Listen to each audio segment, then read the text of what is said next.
বাংলাদেশের সর্বশেষ গুরুত্বপূর্ণ আপডেট সংবাদ আপনাকে স্বাগত। শুরুতেই সংবাদ শিরোনাম, পরে বিস্তারিত। শুরুতেই জানাবো, এটিএম আজহারকে মুক্তি না দিলে রাজপথে নামবে ছাত্র শিবির। আগামী ৩ সপ্তাহের মধ্যে জুলাই গণ অভ্যুত্থানের বিচার দৃশ্যমান অগ্রগতি, এটিএম আজহারের মুক্তি ও ছাত্র শিবির সহ সব রাজনৈতিক মামলা প্রত্যাহার করা না হলে আমরা ছাত্র জনতাকে সঙ্গে নিয়ে রাজপথে নেমে দাবি আদায় করব বলে হুঁশিয়ারি দিয়েছে কেন্দ্রীয় ছাত্র শিবিরের সভাপতি জাহিদুল ইসলাম এবং সেক্রেটারি জেনারেল নুরুল ইসলাম সাদ্দাম। এক বিবৃতিতে তারা এই হুঁশিয়ারি দিয়েছেন। সংগঠনটির কেন্দ্রীয় নেতৃত্ববৃন্দ বলেন, ২০০৮ সালে ক্ষমতা দখল করে আওয়ামী লীগ ফ্যাসিবাদের রাজত্ব কায়েম করে জনগণের সাংবিধানিক অধিকার আদায়ের আন্দোলন ও নিরস্ত্র মানুষের উপর চালায় বর্বর গণহত্যা। ছাত্র জনতার বীরত্বগাথা সংগ্রামে প্রায় ২ সহস্রাধিক শহীদ এবং অগণিত আহত ও পঙ্গুত্ববরণকারীদের রক্তের উপর ভিত্তি করে গঠিত হয় অন্তর্বর্তীকালীন সরকার। কিন্তু সেই সরকার আমাদের নেতা এটিএম আজহারকে এখনো মুক্তি না দিয়ে দীর্ঘ ১ বছর হয়ে যাচ্ছে তারা ক্ষমতায় রয়েছে। তাকে মুক্তি না দিলে আমরা রাজপথে নামতে বাধ্য হব। এদিকে এবার হামাসকে গালি দিয়ে জিম্মিদের মুক্তির দাবি করলেন মাহমুদ আব্বাস। ফিলিস্তিনের স্বাধীনতাকামী সশস্ত্র সংগঠন হামাসকে কুকুরের বাচ্চা হিসেবে অভিহিত করেছে ফিলিস্তিন কর্তৃপক্ষ। প্রেসিডেন্ট মাহমুদ আব্বাস এক বক্তব্যে হামাসকে নিয়ে এমন মন্তব্য করেছেন। ইসরায়েলি জিম্মিদের মুক্তি দাবি করেছেন ফিলিস্তিনের প্রেসিডেন্ট মাহমুদ আব্বাস, খবর বিবিসির। তবে হামাসের পক্ষ থেকে তার এই গালি দেওয়ার বিষয়টি প্রত্যাখ্যান করা হয়েছে। তারা বলেছে, আমরাও ফিলিস্তিনি জনগণের মুক্তির জন্য লড়াই করছি, সুতরাং আমাদেরকে গালি দেওয়া উচিত নয়।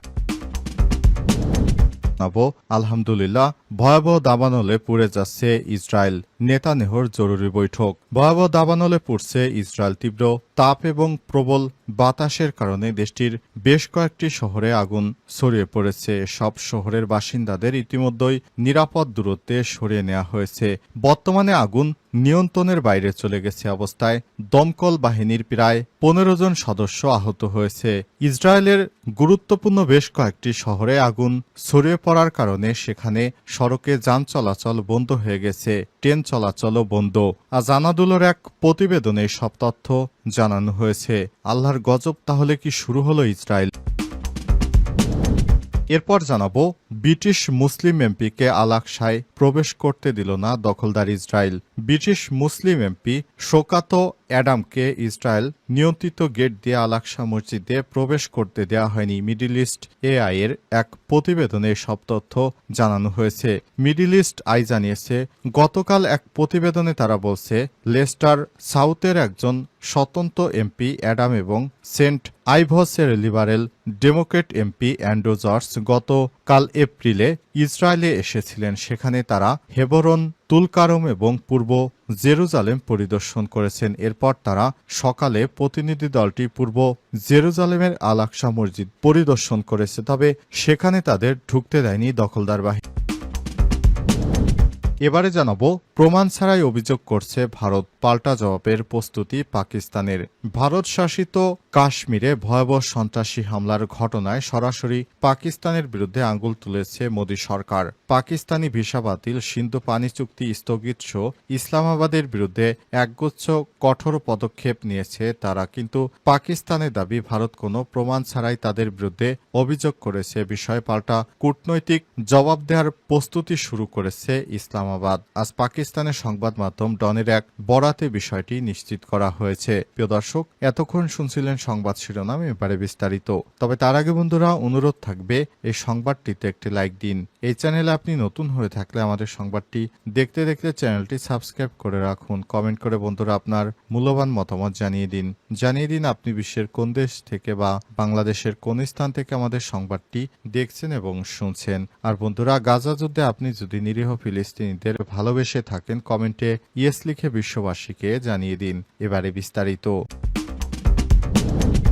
ব্রিটিশ মুসলিম এমপিকে আল-আকসায় প্রবেশ করতে দিল না ইসরায়েল। ব্রিটিশ মুসলিম এমপি শওকাত অ্যাডামকে ইসরায়েল নিয়ন্ত্রিত গেট দিয়ে আল-আকসা মসজিদে প্রবেশ করতে দেওয়া হয়নি। মিডল ইস্ট এই তথ্য জানিয়েছে। মিডল ইস্ট জানিয়েছে এক প্রতিবেদনে, লেটার সাউথের একজন স্বতন্ত্র এমপি অ্যাডাম এবং সেন্ট আইভসের Liberal Democrat MP Andrew George ভয়াবহ দাবানলে পড়ছে ইসরায়েল, নেতানিয়াহুর জরুরি বৈঠক। ভয়াবহ দাবানলে পড়ছে ইসরায়েল। তীব্র তাপ এবং প্রবল বাতাসের কারণে দেশটির কয়েকটি শহরে আগুন ছড়িয়ে পড়েছে। সব শহরের বাসিন্দাদের ইতিমধ্যেই নিরাপদ দূরত্বে সরিয়ে নেওয়া হয়েছে। আগুনের কারণে শহরের সড়কগুলোতে যান চলাচল বন্ধ রয়েছে।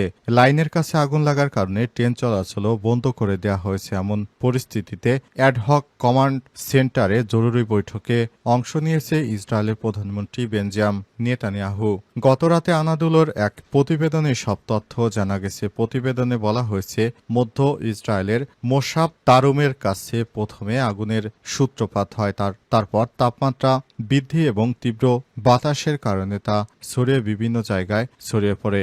এরপর বেইত শেমেশ শহরে বেশ কয়েকটি স্থানে আগুন লাগে। তীব্র বাতাসে আগুন বিভিন্ন শহরে ছড়িয়ে পড়ে। এক পর্যায়ে আগুন আরও ভয়াবহ আকার ধারণ করে নিয়ন্ত্রণের বাইরে চলে যায়। এছাড়াও এশতা অল বেইত মেইর এবং মেসিলাত জিয়ন শহর থেকে বাসিন্দাদের সরিয়ে নিয়েছে। ভয়াবহ আগুনের ফলে সড়কে গাড়ি চালকরা তাদের যানবাহনকে ফেলেই শহর ছাড়তে বাধ্য হন। জনসাধারণকে সাবধানতা অবলম্বন করতে এবং ক্ষতিগ্রস্ত এলাকা থেকে দূরে থাকার নির্দেশ দিয়েছে পুলিশ।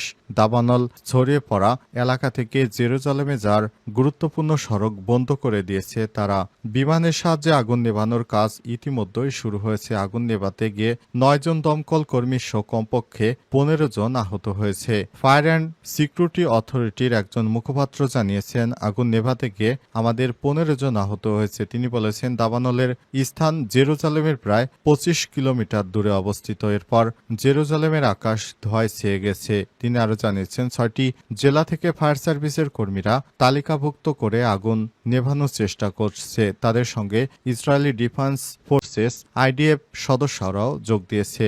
বেইত শেমেশের উত্তরে দাবানল নেভাতে প্রায় 110টি অগ্নি নির্বাপক দল, 11টি অগ্নি নির্বাপক বিমান এবং একটি হেলিকপ্টার কাজ করছে। এছাড়াও ইসরায়েলি বিমান বাহিনী, উদ্ধার পরিষেবা ও পুলিশ কাজ করছে।